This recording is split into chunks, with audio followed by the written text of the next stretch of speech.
Hi guys, तर हे बघा आमचा गणपती बघा. पप्पानी खूप मस्त डेकोरेट केलेला आहे. म्हणणे त्याला 2 दिवस लागले डेकोरेट करण्यासाठी. आता पण केलता पप्पांनी डेकोरेट त्याला.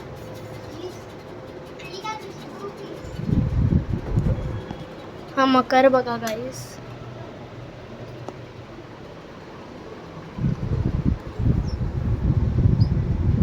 हा पण पप्पांनीच केलाय.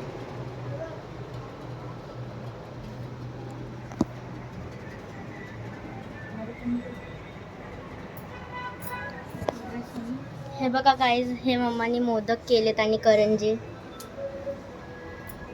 हिला दीदीने पूर्ण पूजाची तयारी केली.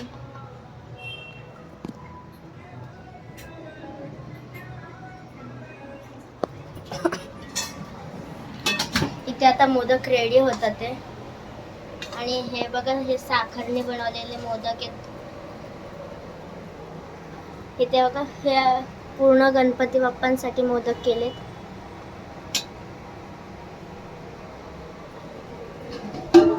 इथे जेवण केलंय मस्त. ही बघा, ही आमटी आहे. इथं वडी होणार आहेत.